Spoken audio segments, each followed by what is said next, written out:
ಏನೋ ಸಾಧಿಸ್ತಾರಂದ್ರೆ ಈ ತರ ಚಕ್ಕಂ ಬಕ್ಕಳ ಹಾಕೊಂಡ್ ಕೂತಿದ್ದಾರೆ.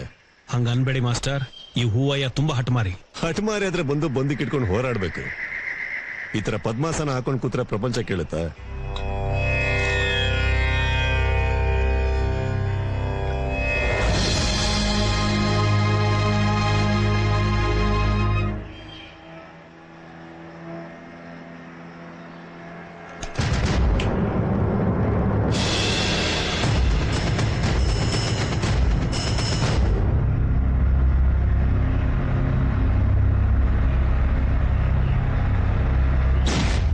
ಅನ್ನೋ ಮಲ್ಟಿನ್ಯಾಷನಲ್ ಕಂಪನಿಗೆ ಹಳ್ಳಿ ನದಿ ಬೆಟ್ಟನೆಲ್ಲ ಮಾರ್ತಾ ಇದ್ದಾರೆ. ನನ್ನ ಜೀವ ಇರೋವರೆಗೂ ನನ್ನ ಜೇನುಕೋಪ ನಾನು ಬಿಟ್ಕೊಡೋದಿಲ್ಲ. ಹೈಕೋರ್ಟ್ನಾಗ ಕೇಸ್ ಬಿದ್ದೋಗತ್ತಂತ ಹೌದನ? ಆದ್ರೆ ನನ್ನ ಜೀವ ಏನು ಉಳಿದಿದೆಯಲ್ಲ. ಎಷ್ಟು ದಿನ ಅಂತ ಉಪವಾಸ ಮಾಡ್ತೀರಾ? ಗಣಿಗಾರಿಕೆ ನಿಲ್ಲೋವರೆಗೂ. ಗಣಿಗಾರಿಕೆ ನಿಲ್ಲದಿದ್ರೆ ನನ್ನ ಉಸಿರು ನಿಲ್ಲುತ್ತಷ್ಟೇ. ಮುಂದಿನ ಸಲ ಎಲೆಕ್ಷನ್ ನಿಲ್ತಾರಂತೆ. ಸುಳ್ಳು. ನನ್ನ ಪಾಲ್ಗೆ ಇದೇ ವಿಧಾನಸೌಧ, ನನ್ನ ಹಳ್ಳಿ ಜನರೇ ಕ್ಯಾಬಿನೆಟ್, ಈ ನದಿನೇ ಸಂವಿಧಾನ. ನಿಮ್ಮ ಉಪವಾಸ ಯಾರ ವಿರುದ್ಧ?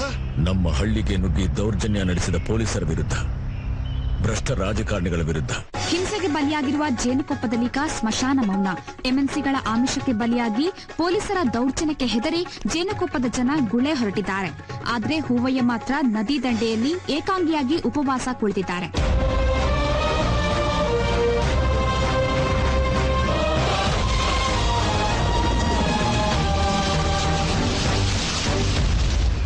ಇಂದು ಹೂವಯ್ಯನ ಉಪವಾಸದ 3ನೇ ದಿನ. ಅವರ ಹೋರಾಟಕ್ಕೆ ಬೆಂಬಲ ಸೂಚಿಸಲು ಟಿವಿ9 ಜೇನುಕೊಪ್ಪದಲ್ಲೇ ಬೀಡು ಬಿಟ್ಟಿದೆ. ಆದ್ರೆ ಇವರ ಈ ಒಂದು ಉಪವಾಸ ಸತ್ಯಾಗ್ರಹಕ್ಕೆ ಸಿಎಂ ಆಗ್ಲಿ, ಸಚಿವರಾಗ್ಲಿ, ಒಬ್ಬ ಎಂಎಲ್ಎ ಆಗ್ಲಿ ಇನ್ನೂ ಕೂಡ ಗಮನ ಹರಿಸ್ತಿರೋದು ಈ ಒಂದು ಸರ್ಕಾರದ ಅವ್ಯವಸ್ಥೆಗೆ ಹಿಡಿದ ಕನ್ನಡಿಯಾಗಿದೆ. ಕ್ಯಾಮರಾಮನ್ ಮಂಜುನಾಥ್ ಜೊತೆ ಸ್ವಪ್ನ, ಟಿವಿ9 ಜೇನುಕೊಪ್ಪ.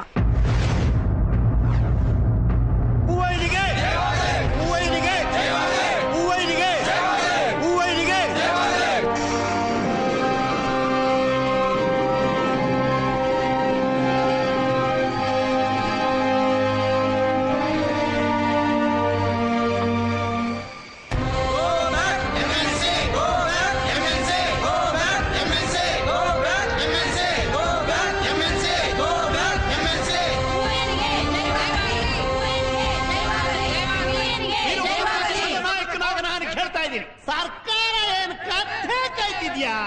ಒಬ್ಳು ಸಾಧಾರಣ ನರ್ಸನ್ನ ಬಿಡದೆ ಇರೋರು ಕರ್ನಾಟಕದಲ್ಲಿರೋ ಒಂದು ಗಣಿನಾದ್ರೂ ಬಿಡ್ತೀರೇನ್ರಿ?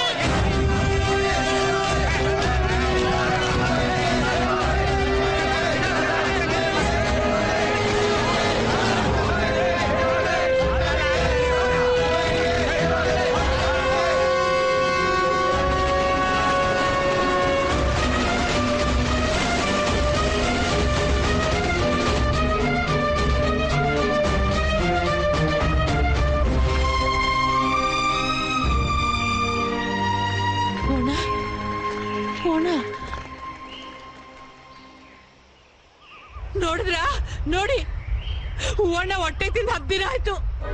ಆ ಅಣ್ಣನ ಸಾಯಕ್ ಬಿಟ್ಬಿಟ್ಟು ನೀವೆಲ್ಲ ಊರ್ ಬಿಟ್ಬಿಟ್ಟು ಹೋಗಿದ್ದೀರಲ್ಲ, ಮನಸ್ರ ನೀವು? ತಪ್ಪಾಯ್ತು ಕಣೆ ತಾಯಿ, ತಪ್ಪಾಗೋಯ್ತು.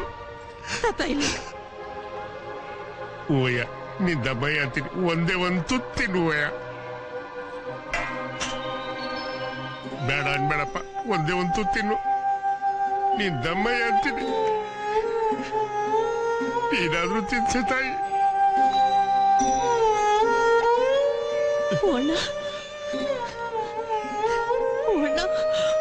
ಒಂದು ತುತ್ತಿನ್ನು ಅಣ್ಣ.